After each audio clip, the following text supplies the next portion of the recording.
So are Twitch and Lenovo going to be facing lawsuits in the next coming weeks? So, in case you weren't aware, this last weekend was TwitchCon, and at TwitchCon there was this foam pit kind of gladiator style area where basically streamers and like people attending TwitchCon can essentially do a little bit of jousting event or action against one another, and two people are injured from the foam pit. One broke her back in two places. Let me say it again. Broke her back in two places because the foam pit was basically too shallow. Another streamer dislocated her knee and sprained her ankle when she jumped off or like hopped in down from the platform. So, are Twitch and Lenovo liable for this? Now, I am not a lawyer or attorney, and I don't presume to make myself seem like I know the law pretty well. So I'm just kind of gonna go off of a feel here, and see how this might work itself out, or what might happen. But basically, a lot of people right now are basically debating like, oh, one is like Twitch is screwed, Twitch and Lenovo, because it was Lenovo that made the pit, and then the other side is like, no, they signed a waiver, like they're like, they're protected or whatever. And I would say both sides are kind of right, from my personal opinion. So on one hand, it's like, okay, look, waivers are not bulletproof. Like, you can sign a waiver for a lot of things, but if they do something negligent, like, you know, reasonably negligent, then guess what? Like, those companies are held liable no matter what. I mean, this it kind of reminds me of the whole McDonald's coffee suing debacle that happened like 30 years ago, where an old lady was scalded by super hot coffee from McDonald's. She sued and won. And the reason she won is because McDonald's at the time, or at least that restaurant, was super negligent, or was deemed like extremely negligent in that situation where they had their coffee like at a ridiculously high temperature. It was like scalding hot. Like, I don't know what temperature normal um hot coffee is, but let's just say it's at like 130 degrees.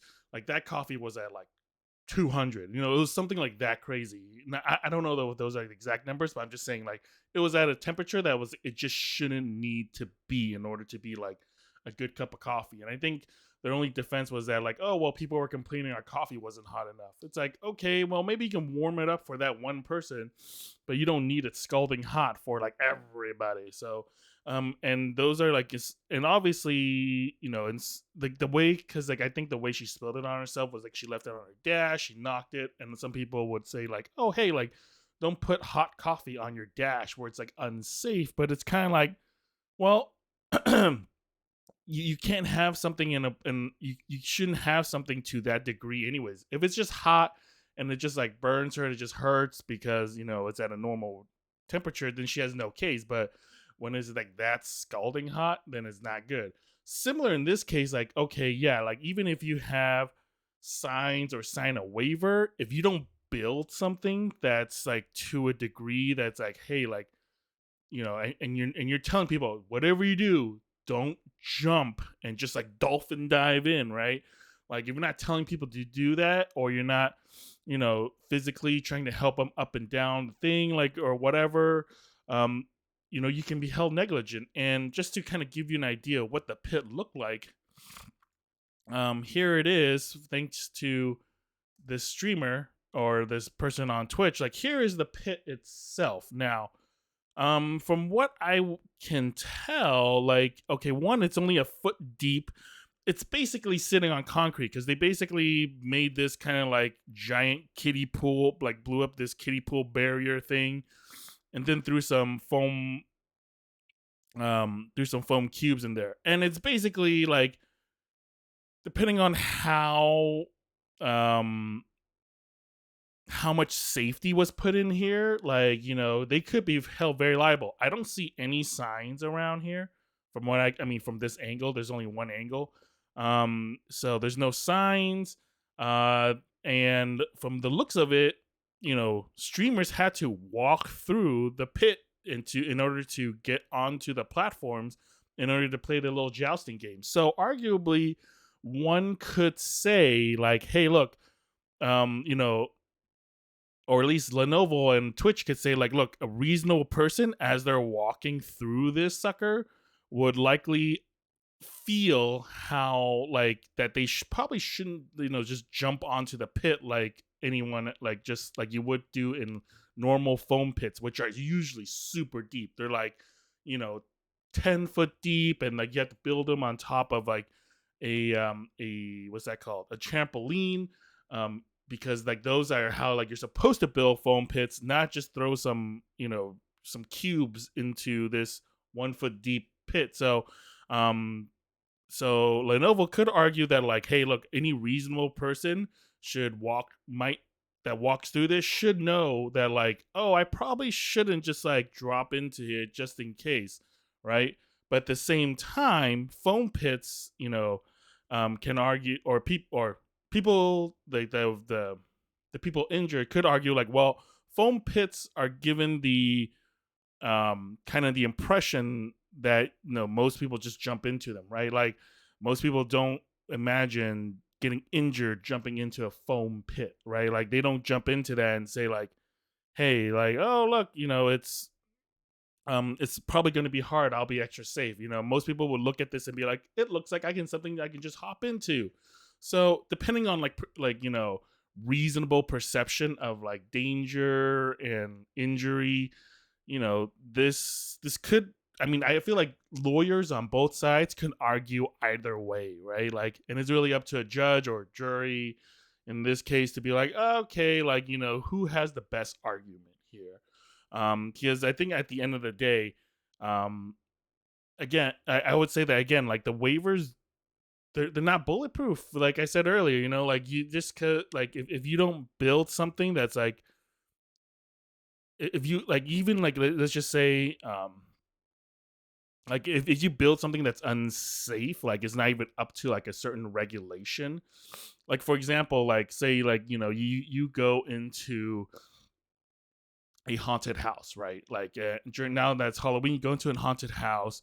It's just this, oh, like creepy looking house that they're and you sign a waiver before you go in. And like let's just say that, and the house is also like built right, but it's not built up to like code, like building code, like certain specifications, like like the foundation's not really there, the um let's just say the beams aren't made correctly, like the place is not like really built to be like a freestanding structure, right? And then let's say maybe an earthquake happens or something where the building collapses and you get injured. Now, even though you sign a waiver saying like, hey, there's might be reason, like you sign away, say a waiver that like you waive your rights to blah blah blah, that like if you somehow get injured, like we can't be blamed for it, blah blah blah, but the thing is like, maybe like, but that only applies to like, oh, maybe you get scared and then you fall down and you sprain your ankle or something, right? Like those situations, like, hey, that's not our fault. Like if you get that scared, then don't come into a place like this. But if say something else happens where a wall falls down or something, right? Or some where they don't build the building or like parts of the haunted house securely, and that part injures you, like maybe a set of stairs wasn't built correctly, so you fall through or you trip or something like that, that is up to their, like that is their fault, right? Like that is at that point the builder's fault because they didn't do something correctly in the first place, so that led to the injury. Now so in this case, I don't know, like maybe depending on how the situation is, it's really, I feel like it's a really toss a coin. I don't know, like maybe some lawyers can, actual lawyers, not Reddit lawyers, that can actually weigh in on this and see like what can it be argued both ways, right? Like did employees maybe like usher people, like the participants into the middle and then told them like, hey, like whatever you do, don't just jump in here because it's kind of shallow, like you need to step down carefully. Um, maybe they can argue that, but then again, the person that messed up her knee, dislocated her knee and sprained her ankle, she didn't do like a free fall, just jump into the pit. She she jumped down really reasonable way. Like she didn't jump down in a way that was just like, oh, like I think it's a deep ass pit. Let's just fall, but but she still messed herself up, and it's really sad because if you look at some of the pictures here, you have Adriana check it. I'm sorry if I pronounce your name wrong. Adriana, who broke her back, needs surgery, and will put a meter rod in support. Holy crap! Like that's not even like she cracked a vertebrae or like it like just bruised it. She broke her back. And then you have Locke Van Ness, who she messed up her looks like her right knee and her ankle, and like she is literally in a wheelchair. So I mean, these are not great. She shed these now, so I will say that this article might be a little damning. She says she decided to jump off the platform after she won her round Saturday. Once I jumped off, my foot hit the bottom, my ankle rolled, and my kneecap was on the side. She said I couldn't move. I had almost passed out if it wasn't for one of the staff guys calming me down.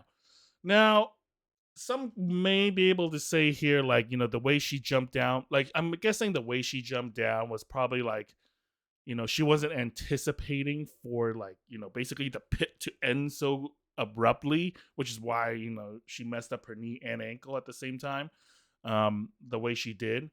But, again, like if she was under the perception that this was deeper and would be softer, I mean, might be her own negligence, arguably, because she, like I showed you earlier, you had to have walk through, like I doubt they put up a plank where they, people can walk a plank into the platform. Now, if they did that and the people had no idea that this thing would be so shallow, then Lenovo and Twitch really have zero, like, or not zero, but they would have less of an argument. But if people walk through this pit to get to those platforms, like, you like that really is damning, right? Like, so how deep it is. You felt the bottom. Granted, or at least felt the bottom to a degree, right? Because like you're probably walking on top of the foam cube, so you think it's soft, but it's really not that soft. And I guess some people just can't judge like certain distances, So depending on how you really argue this, yeah, for me, I feel like it could really go either way. Whoever has the better lawyers, which arguably between Twitch, who is owned by Amazon, and Lenovo, who is a giant media company or tech company, they really have they will hire some of the best lawyers in the country because they have the money. Whereas like streamers and people attending this, you can't really do much unless they get like a class action lawsuit. But there's only 2 people that got injured from this, so they're not really going to get class action here. But they could combine and see maybe if a lawyer thinks like, oh, well, maybe there'll be punitive damages, so I'll just work off that instead of getting like a normal retainer or something like that, right? I don't know, but to me, I just think like this whole situation definitely sucks.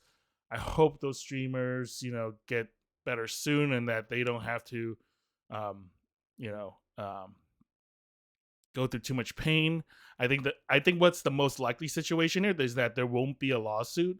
What will happen is that between Twitch and Lenovo, they'll probably cover all, like, they'll make a deal like, hey, instead of getting a lawsuit, we'll cover all your medical expenses, make sure like you get the best of care. We'll cover every single cent, like you don't have to worry.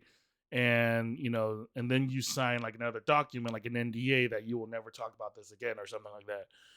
Or that you won't sue, right? Like I think that's the best course here, because one is to save face, because even if between Lenovo and Twitch, and they have like a ton of like evidence saying that they didn't do anything wrong, the public perception that they were negligent will still be there. So they will probably try to save face by just be like, okay, hey, we'll be the good guys here.